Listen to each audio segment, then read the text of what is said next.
Welcome to our first episode of Core Talk. Today, we hosted an exceptional entrepreneurship leader his experience started at the Silicon Valley and stretched to the most influential markets in the world. We asked him questions all the founders in Turkey would ask, and he answers us with the recipe or secret of how to build a successful startup. I wish you can enjoy today's episode, and we would be waiting for your feedback. Thank you. I'm myself. I am a startup founder, and I went through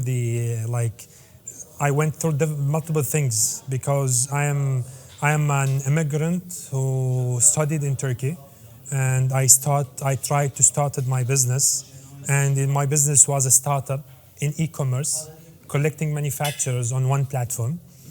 And I faced a lot of question marks because it was my first time getting into that. The first experience of the entrepreneur would be really hard and it would be harsh. There's a lot of big lessons. You would take it harshly. You would not learn it in the easy way. So the first thing was for myself. The first thing was I started the idea. And the idea was just like me and my friends trying to bring that idea into life, to turn it into a product. But once we worked on that project for 2 or 3 months, we started needing more funds. So the task of convincing an angel investor to be with us was our first impossible task. We still didn't believe in our product. We are just playing around. We are just trying to achieve something, but we are not 100% sure about it. But now the product is making us acting serious, and the product is requiring us to bring funds, to bring investments for this business to be bigger or to stop working on that. So I would like to ask you my first question. What do you advise those the founder or the entrepreneurs who are trying to start such a startup or such a product? What is the right steps to raise their funds, and when to move from bootstrapping to being looking for angel investors? At the point you ask anyone else to invest in your business, you have to be precise about what is the business. Yeah. What are you trying to accomplish? Why is that valuable for someone else? And why can you do it? Yeah, and this is raising another question because young entrepreneurs, the community that we have, the people who are in their 20s, isn't hard task for them to come up with an idea, which is it's still very, very flat idea. They didn't think about it enough. And one of their qualities in their age being very quick and thinking so fast. And most probably 99% of the cases wouldn't, the founder would not think too much about the idea. They would just rush into something. They just find a trigger or an opportunity, and everything is not coming up together. So are you saying that my first experience until I would face the refusal of the investors, so that I could learn that and I could be a little bit more patient, and I could come up and think about the business model all itself from different perspectives, so that I can build a good idea. There's an innovation in the idea, and there's a good business model, and there's a clear financial requirements, and put it all together so that I can convince an investor?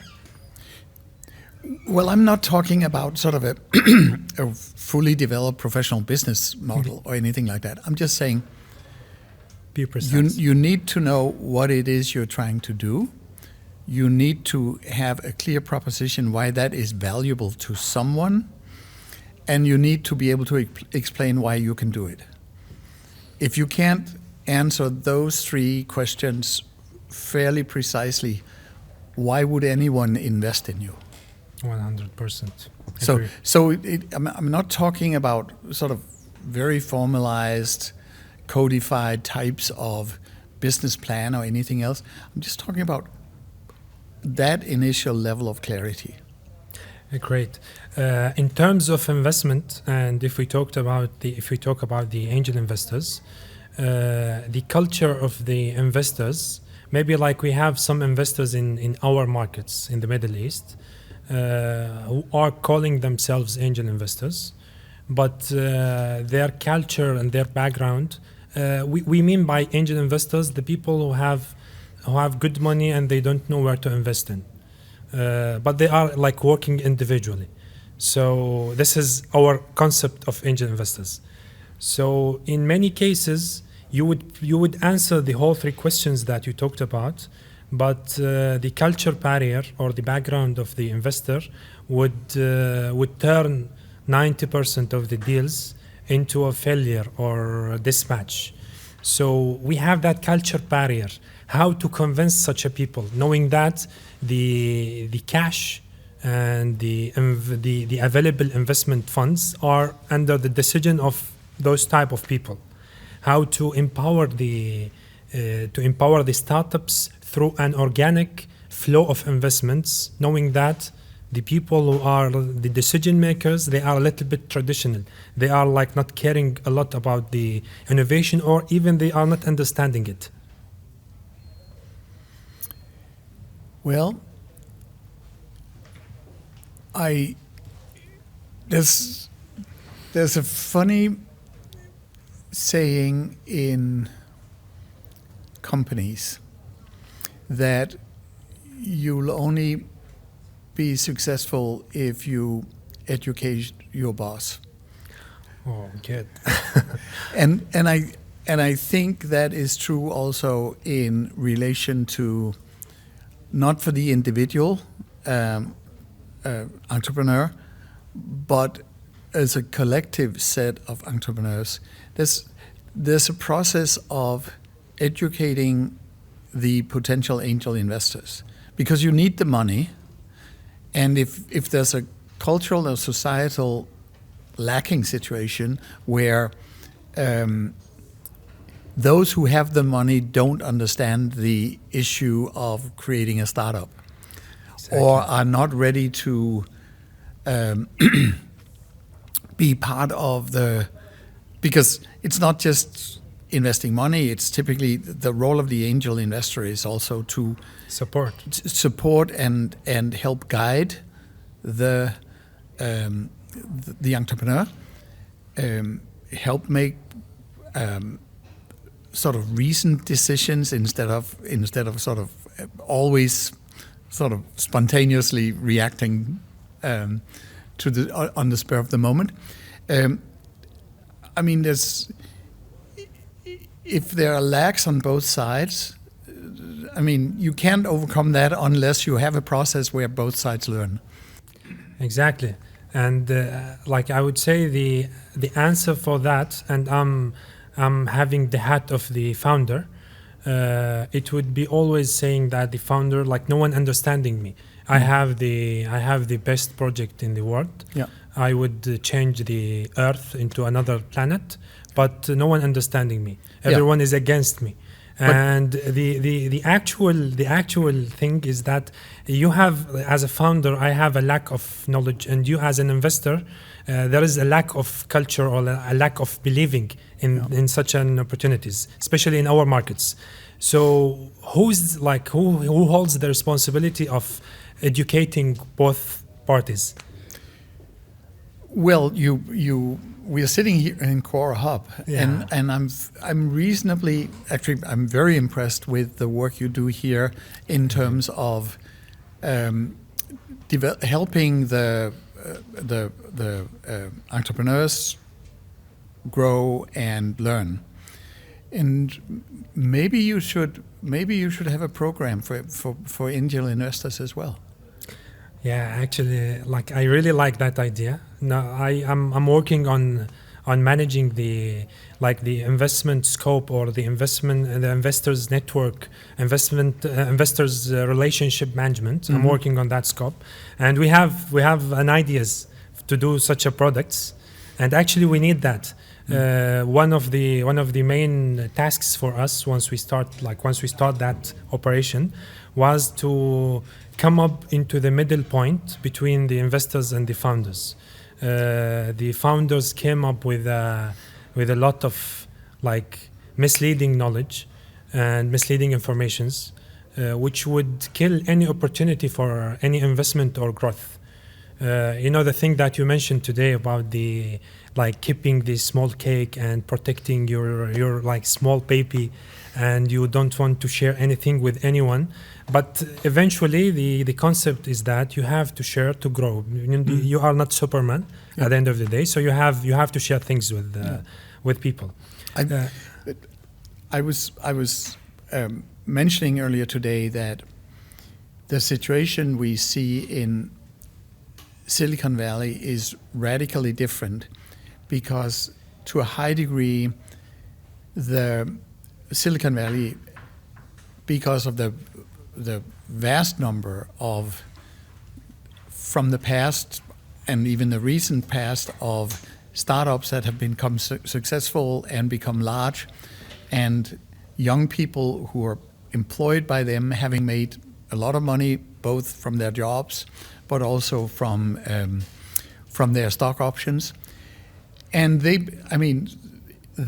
a 23-year-old with a great idea who wants to start a company would find young people at his or her own age, or just 2 or 3 years older, who has a $50 million, who has made $10, $15, $20 million, who's tried it herself, and who knows all the pitfalls that you run into, because she's tried it already on her own body. And you can't,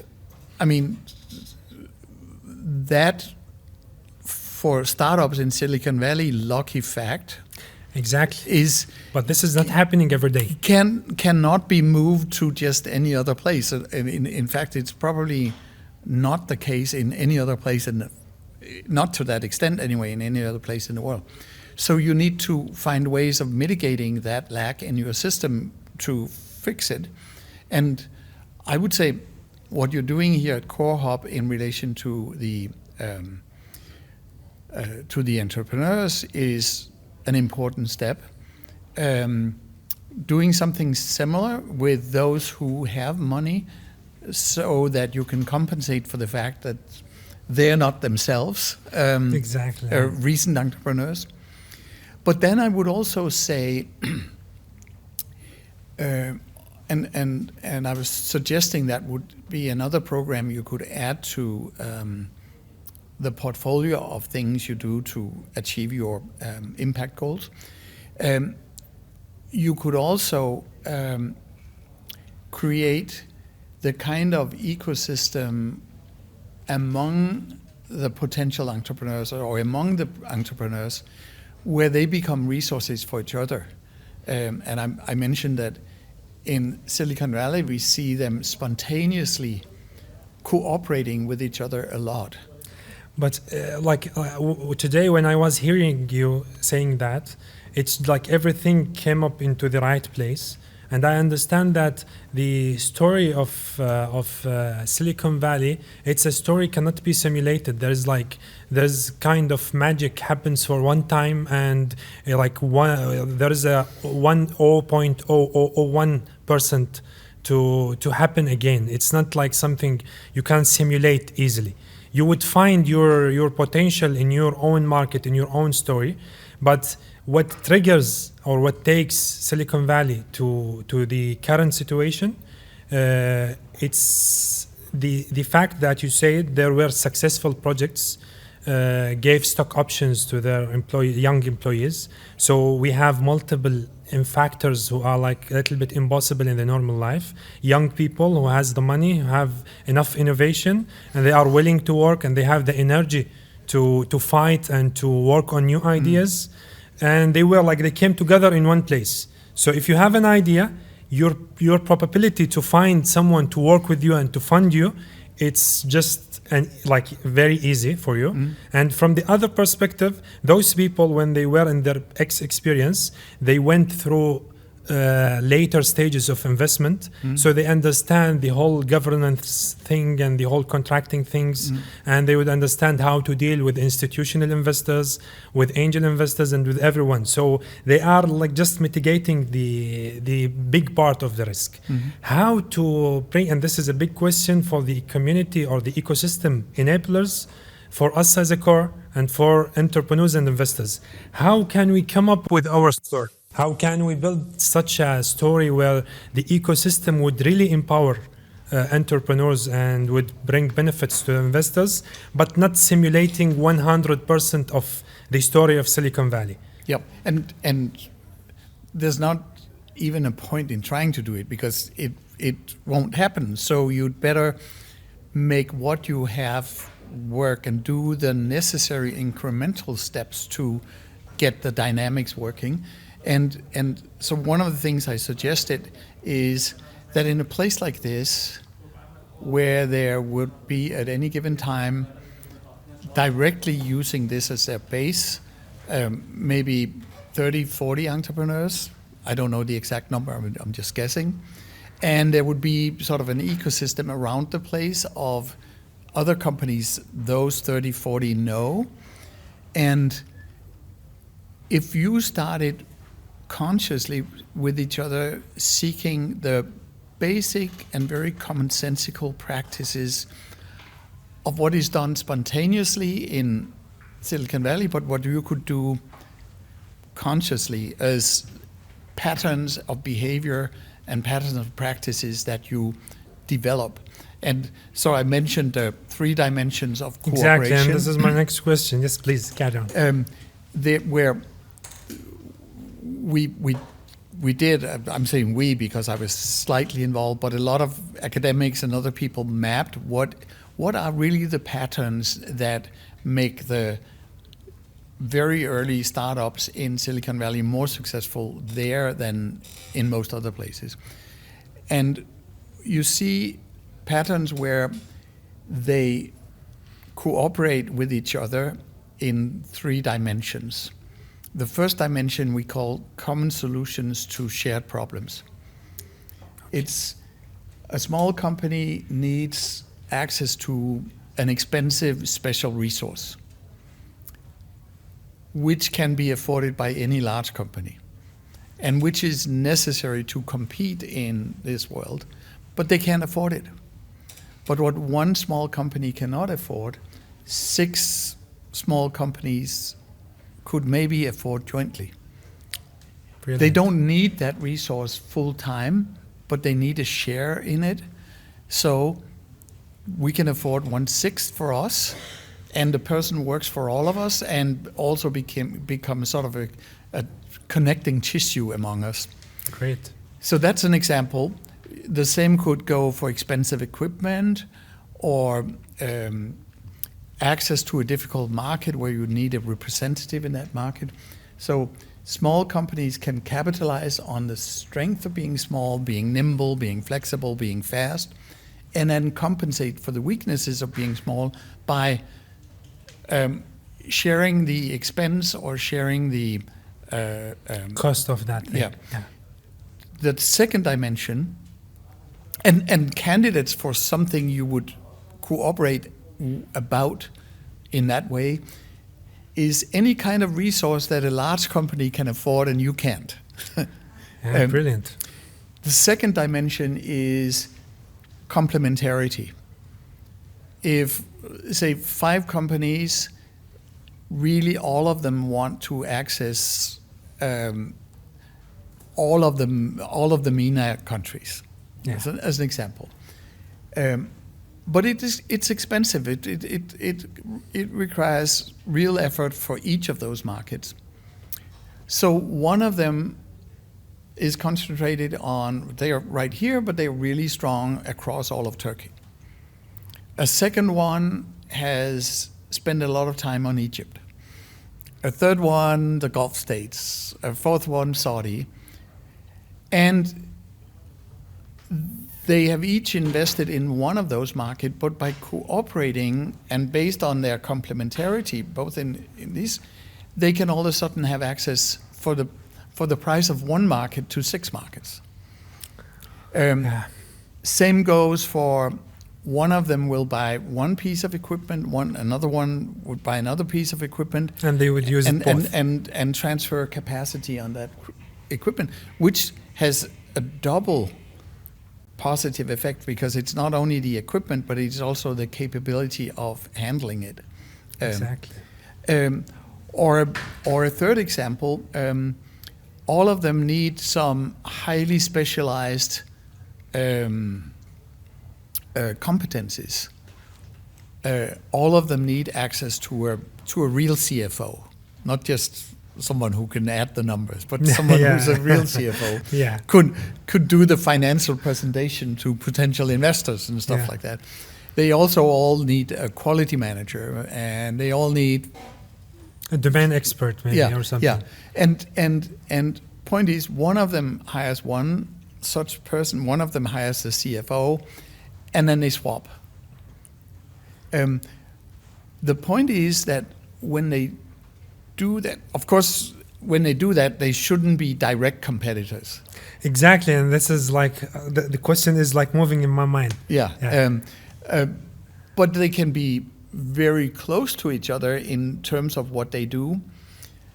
And the effect of this is they should avoid becoming direct competitors. And that means, as they build this complementarity in between them, each of them is also focused or forced to focus more on their key strategic area. So they, over time, they each become more precise and therefore better focused, and they can collaborate more and more because, and this is in many sectors. I remember one of the first times I tried to take those lessons from Silicon Valley and bring them to my home country in Denmark. It was, for example, in the garment industry. Companies would sort of develop different resources, but they were all in the garment industry, but as part of the process, they were sort of doing a little bit of everything. Then one of them would, over the period of their cooperation, would focus more on children's clothing. Another one would focus more on work clothing. A third one on party dresses, and the more they in that way focused more, they also became able to collaborate more. And so it's a dynamic play, but in the logic of basing collaboration on complementarity and over time developing complementarity by investing in different areas and making that available for each other, and also focusing more precisely and in complementary areas. The third dimension of collaboration is the humiliating moment where a small company is trying to buy something from the best in the world for something, and they're just too small. They can't even get the attention. The potential supplier doesn't even bother. Recognize them, But if, for example, if all 30 or 40 companies that are here jointly try to buy something from someone, they would probably get some attention. Exactly. So that's the one way, attracting the right suppliers. And the other way is you're bidding on a government contract, but you're a 5-person company. You're disqualified even before you get to bidding. But if 5, 6, 7 companies that with mutual complementarity and some sub-scope bid on the same contract, this likelihood is much higher. So that is what we are seeing happen spontaneously among many of the startups in Silicon Valley. But even though that culture is not here, there's no reason why, with the right guidance from staff from the hub or experts you pull in, that the companies who are here cannot learn themselves to adapt to those practices. And at this point, there's a question popping to my mind, and like once you mentioned those 3 dimensions, I asked myself why we are not doing that. And the other like negative feeling I felt about is that this kind of collaborations needs a lot of good faith on the table, because I'm sharing people and the people are not computers.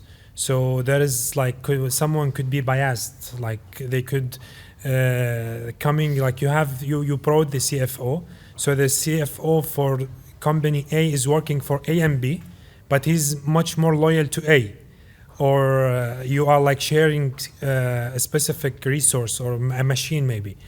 So the need and the importance of using or of the usage of this machine would be preferred to A or B.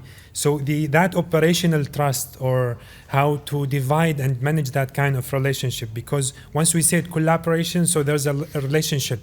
Would you advise us how to, because you saw the opportunity, would you advise us how to manage such a relationship?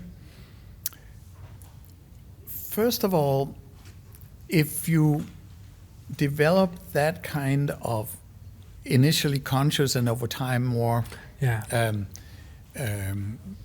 sort of habitual type of winning practice, because it is, I tell you, the percentage of companies that are able to win when they are following some of those practices is much, much higher. I mean, really much higher. So what should fear? Challenges. Should fear and the risk of someone cheating or being biased or so on, should that hold me back from doing it? The first thing I'll say is, if this is happening in a fairly close-knit ecosystem of companies who see each other day in and day out, there will be someone cheating, but they'll only do it once. Yeah. And they'll be blacklisted with everyone the day after. And this is a very important concept, yes. Yeah. Yes. And the tendency to cheat is low because the upside of making it work is much higher than what you gain from cheating. Exactly. It's like also what I said about the cake. If you're afraid of doing what it takes to grow your business and sharing ownership and sharing influence and so on it, if you're afraid of that, you'll keep 100% of your cake, but it'll be a really little tiny cake. Whereas if you dare take the trustful step and do what it would take for all of you to become stronger, then you might have a smaller, sometimes even a much smaller part of the cake. But the cake potential, I mean, do you want to own 100% of a company that's going out of business, or 100% of a company that will, when it peaks, employ 3 and sort of barely break even? Or do you want to own 25% of a unicorn? I would take the 25% for sure. Yeah. But, so it's but the first choice would be like the right choice for like a big percentage of people. So unfortunately. Yeah. And we always say, and it's one of the things you look at entrepreneurs for when you're an investor, is what he or she is creating, is that a business? Or is it a hobby business or a lifestyle business? Yeah. Because it's very, very legitimate and a good life choice to create a business that is yours. You can make all decisions on your own. And your ambition is not to create a unicorn. Your ambition is to have a small business that is provide you and your family with a livelihood, and that's it. And once it does that, you don't want it to grow. Yeah. I think that is totally legitimate.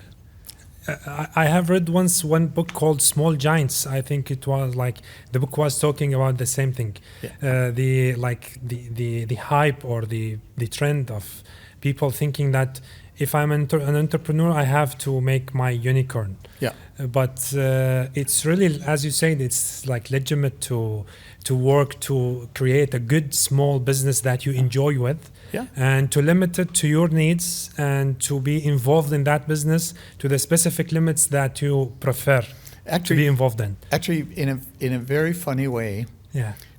Remember dimension 1 of collaboration. Yeah. One company can't afford this resource, 6 can. Sometimes that works out in a way that that person who's that resource, instead of being hired by those jointly, creates a one-person consulting firm and sells her services to 6. And that's another way of having the same effect on the personal level in the ecosystem. Yeah. So many models work, but think of how you, in a financially viable way for a small company, get access to the critical resources so you can grow. The other thing I was going to say is those hobby or lifestyle businesses are perfectly legitimate. But if that's what you want to do, don't come to me and ask for an investment. 100%. Because there's no need for investments. And I will never get, if I invest in something like that, I'll never get return on my investment. 100%. So don't waste my time. Yeah, fair enough. If you want to talk with investors, it's because you want to build something that can grow and become significant. And then you'd better adapt practices that are needed for a business to become a winner. And some of those cooperative or collaborative networking practices, ecosystem practices I mentioned have grown spontaneously in Silicon Valley, can be learned, can be self-learned, can be mutually learned. Yeah. And that's one of the things you need to do. And particularly in a world where the investment part of the business system, the business ecosystem, is not as mature and evolved as it, for example, is in Silicon Valley, then one of the ways that you can achieve more within the same sum of invested money is by adapting some of these practices. And the other side of it is, if you, while building that kind of culture and those practices among yourself, you at the same time have a process, maybe as core, maybe as some of the entrepreneurs, that you select potential investors and educate them as well. Yeah, this is 100% like I think it's I don't know why we didn't see that before, and it's really a very good idea for us. So working on a specific or like a program which is specifically designed to serve those type of investors and educate them, sophisticate them about this industry and this potential would be a great move to work on. Okay, I have another question, and I was thinking about it. As I said, I'm wearing the hat of the entrepreneur. So we answered some questions for entrepreneurs in their early stages, and we have some other entrepreneurs who are like they passed good distance with their journey. And now they are like in their seed rounds or in their bridge round, or they are like about to raise their A-series rounds. So I have 2 questions in this spot. When can we consider the business or the startup as a later stage or a growth stage? This is my first question. And my second question, as you said before, you mentioned in the discussion, you say that don't come to the Silicon Valley looking for an investment and you are in the early stage. Come in your later stage and be sure that there is a good potential for you.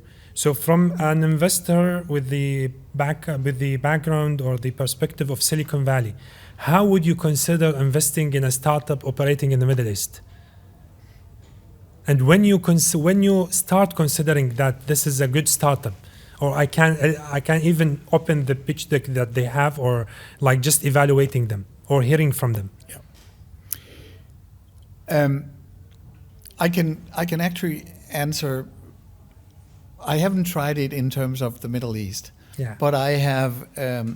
Let's say out of Silicon Valley. No. But I have been closely involved in processes with, and I don't see the difference between startups in Denmark and startups in the Middle East when you look at it from the point of view of Silicon Valley. Yeah. And I've been involved in advising, helping many Danish startup companies in relation to getting funding. And I can say, number one, when they're small, when they're at angel level and so on, investor interest is dependent on really close relations. Yeah. And you don't get those at a distance. Yeah. Don't waste any time whatsoever in the really early stages of thinking about finding investors, unless they're your grandfather or uncle or something, that are so far removed that there cannot be sort of an ongoing social relation and contact and interaction.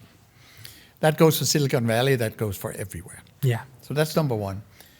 Number two, what I've found, even with much larger companies, or Danish companies that are in scale-up growth state and with high potential, is that even those are met by all the major Silicon Valley funds by the requirement, we like everything you do, and if you move a significant part of your operations and your headquarters to here, we'll probably invest in you. And I would say almost all the Danish companies that have ended up becoming unicorns after investments from Silicon Valley have, as part of the process, been forced to move to Silicon Valley. That's true of Sendex, of Unity, of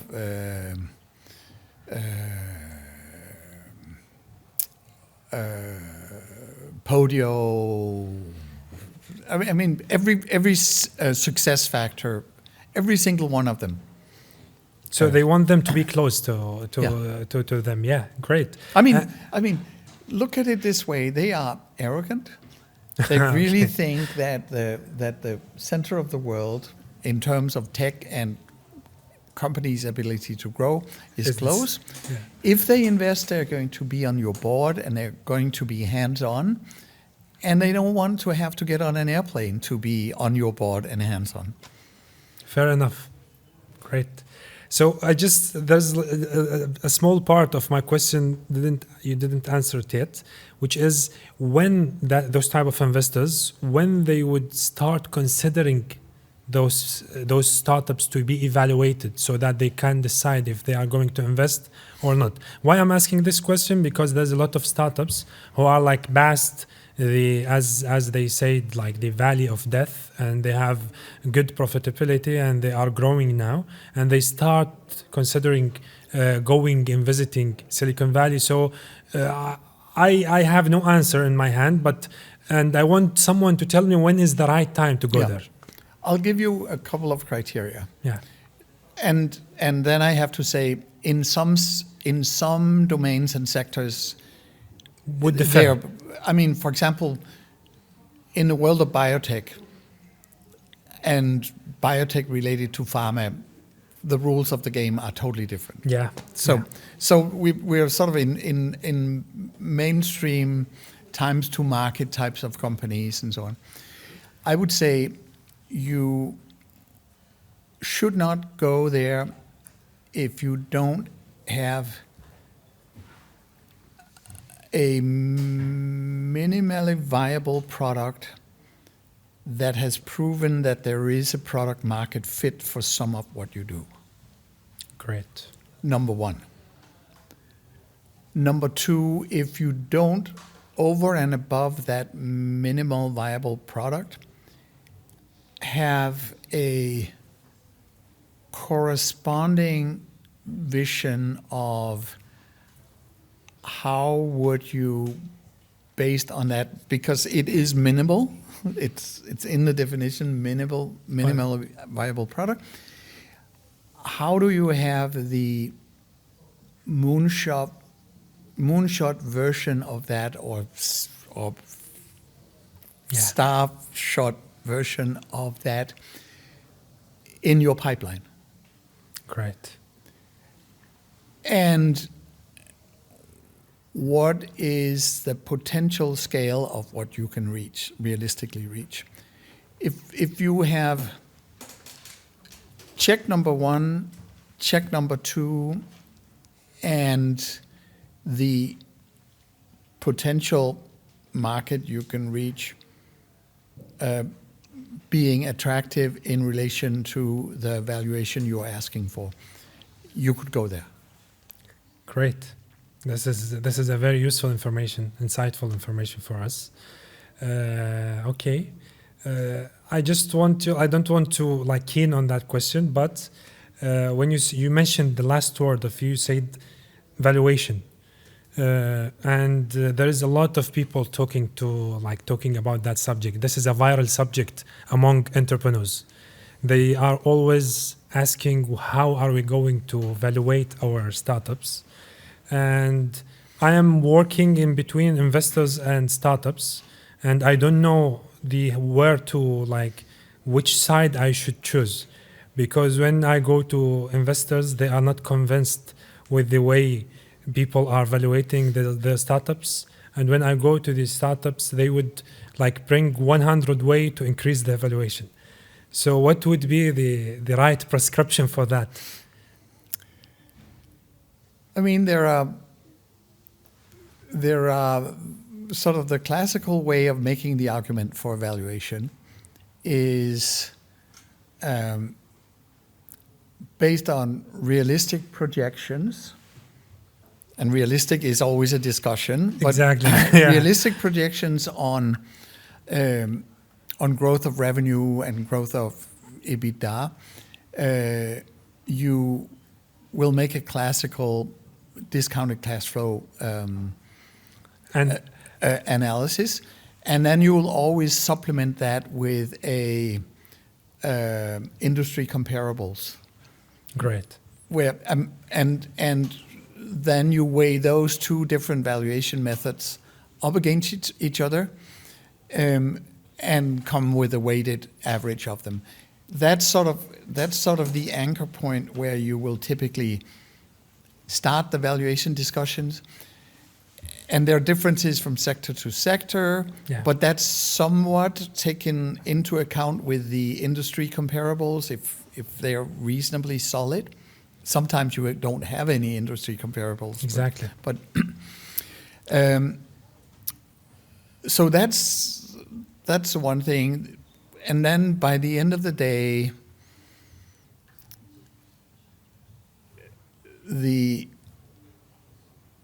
you will find that if you ask too much in terms of valuation, you either get a no or you get a counter saying something else. Yeah. And at the end of the day, your value is what you can make someone pay. 100%. And if you have an idea of a value and you can't find anyone who's willing to invest at that value, probably the value is wrong. Exactly, 100%. I always, the startup founders always asking me, how are we going to evaluate? Especially the things get more complex when we talk about early stage startups. Yeah. So you can consider them, they have good tractions in terms of tractions, but not in terms of financial tractions. Yeah. They don't have even financial numbers. Yeah. So they would come up and they talk about millions in valuations. So I would say your success metric is to let an investor sit on the table with you, negotiate, and take money from them. Yeah. This would be the main metric for you, because there's no way to judge this business. Yes, there's a good idea. Yes, there's a good numbers, but how are you going to judge financially? Like, how dare you? Sorry for that. How dare you? You would build a discounted cash flow and you don't have a financial metrics. Yeah. So this is irrelevant. No. I mean, there are companies, and that's where sort of valuations get really tricky and sometimes almost project what you want to project. For example, companies that spend a lot of time building IP. Yeah. I mean, you've never ever made a dime in the market, but you have 4 patents, and those patents are, you believe, highly valuable. And then it's a totally different discussion you are having with investors. But do they believe the value of that, or exactly, because this is something intellectual. It's not tangible. You cannot like judge it. Right. So yeah, great. And it's and I mean the mystery of sort of those processes are also.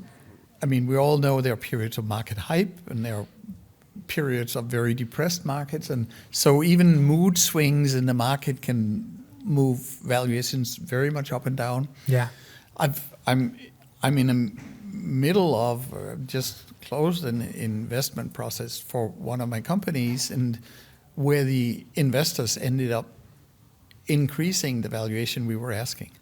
I'm paying more money. I'm paying more money. Yeah. Okay. So it. I mean, it's.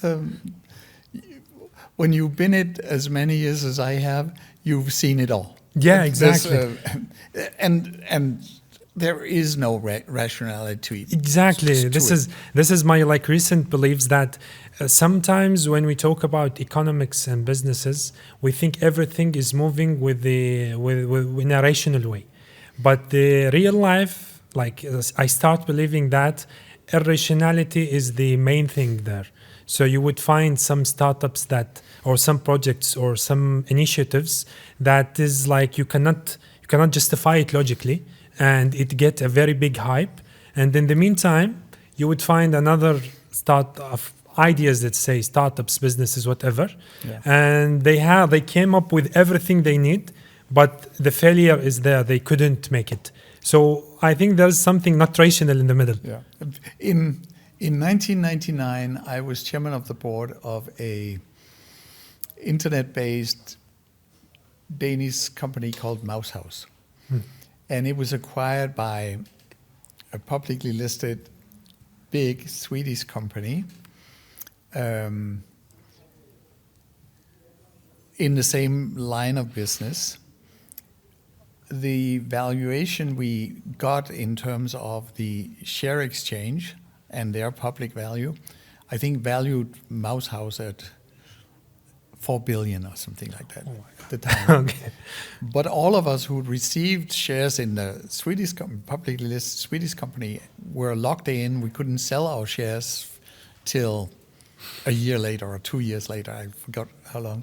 And by the time we could sell them, The valuation. They were like each share, like my 100 shares, or how many there were that I've received as investor and chairman, were like at the day of the transaction worth 800 million or something like that. And on the day when I could sell, they were worth like $2.50. Oh my God! I mean, that was when the dot-com bubble burst, and yeah. And so, even when you've sold at a valuation, until you have the cash in hand, that's why we say cash out. So until you have the cash in the hand, nothing secured. Yeah. Nothing like you cannot take something for granted. No. Great. I really enjoy the discussion, and I really like. I cannot stop talking to you and asking you questions, Mr. Niels. And like I would represent Core Istanbul by saying that we were really happy with spending this day with you. the whole entrepreneurs and the whole community, they are just sending us messages, and they are like expressing their gratitude, and they are saying that like the input that you gave and the experience that you have and the story that you came up with, it's really something inspiring us, and like let us focus and put more efforts to enable such an ecosystem. We would be happy in the future to reach to our goals, and we would be always happy to have you as a part of our community. And once you come past Istanbul, we would be happy to host you and have you here in the place and in the community. I have just my last question, which is like, and this is like the mic is for you. What is your advice to the entrepreneurs living in this economic situations that we are living in Turkey, living in this geographical spot, the people that you talk to and the people that you partially, we introduced a good sample of entrepreneurs living in Turkey. So what your advice would be to them? They want to listen that. What are you advising them in terms of their startups, in terms of how are they going to deal with themselves? And thank you. So the mic is yours. I would not be too concerned about the present economic situation if I were one of the entrepreneurs here or in Turkey, because all economic situations contain in them really great opportunities as well. I do believe that in the present situation, there is an amazing opportunity and an advantageous opportunity to do especially everything that implies physical products and production of physical products in Turkey.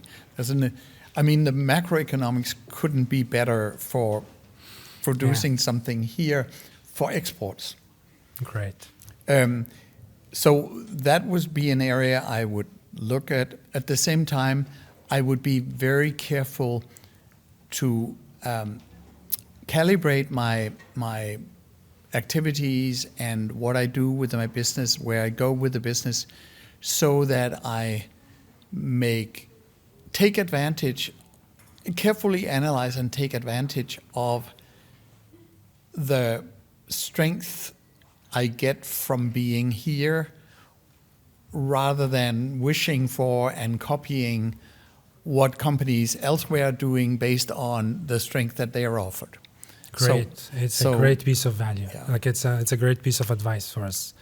Analyzing the potential, like unleashing the potential that we have in our local communities and what it has from challenges and opportunities, analyzing that carefully and finding the product that would use the opportunity and secure or solve the challenge would be a great piece of advice. I would take it personally. I'm really happy to have you today, and my day was great spending it with you. Thank you, Mr. Niels. Yeah. And let me thank you also, because I have enjoyed my day and been very inspired by the presentations I've heard, many of the companies I've met, and also by what you do in Core Hub. As I said, you are out of hundreds, you're top 3. I appreciate that. And I think you're doing great, and you can do even more by adding to the practices you've already been. And thank you for all the friendliness and the friendly reception. Thank you. Appreciate your presence with us, and we would be really happy, and I mean that, we would be really happy to have you, to have our relationship on the long term. Once, every time you would be here, we would be happy to have you. Thank you. Thank you. Thank you. Appreciate that.